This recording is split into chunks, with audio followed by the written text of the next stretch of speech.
الناسخ. والناسخ هذا هو تلميذ الحافظ بن حجر رحمه الله المعروف برهان الدين البقاعي، هو الذي نسخ هذه النسخة. قال فيها: بسم الله الرحمن الرحيم، والصلاة والسلام على محمد وعلى آله وصحبه أجمعين. قلت المقدمة من مقدمة الناسخ برهان الدين البقاعي رحمه الله تعالى، هو من تلاميذ الحافظ بن حجر. قال: بسم الله الرحمن الرحيم، والصلاة والسلام على محمد وآله وصحبه، رب زدني علما ووفق يا كريم، أما بعد. قال الشيخ الإمام العالم العلامة الرحلة المحقق.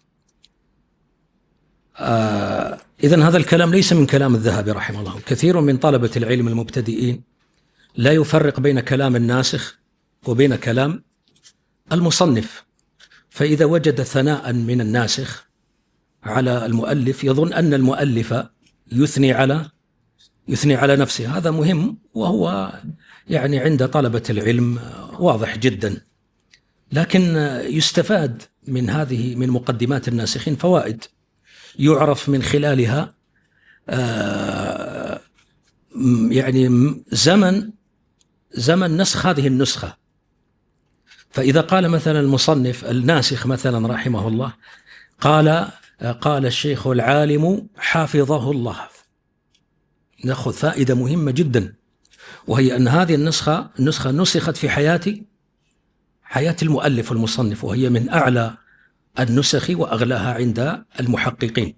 وإذا قال رحمه الله عرفنا أنها نسخت بعد وفاة المصنف رحمه الله تعالى. قال هنا الشيخ الإمام العالم العلامة، هذا ليس من كلام الذهبي، فالمصنف لا يثني على نفسه بهذا الثناء. قال الرحلة، وضبطت الرحلة، وهي على الرحلة يعني اسم مفعول، يعني من يرحل إليه.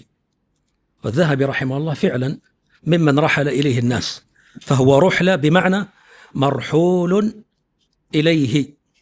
وإذا ضبطناها بفتح الحاء الرحلة تكون بمعنى اسم فاعل، يعني الذي أكثر من الترحال في طلب العلم والحديث.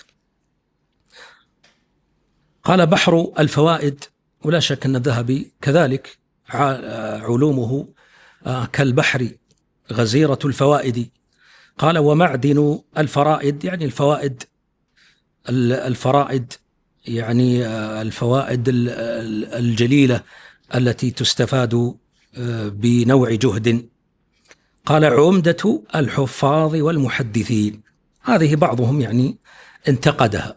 تعرف الكتابة في التراجم، المترجم في العادة يعني يزيد في الثناء فوق الواجب، فمثل هذه العبارات قد ينتقدها البعض فيقول عمدة المسلمين، عمدة المسلم التي يتوكل عليها هو الله سبحانه وتعالى، فالمسلم عمدته هو ربه سبحانه وتعالى. وعدة الأئمة المحققين، فالأئمة المحققين يرجعون إلى كتب هذا الإمام، فهي عدتهم، هذا معناها.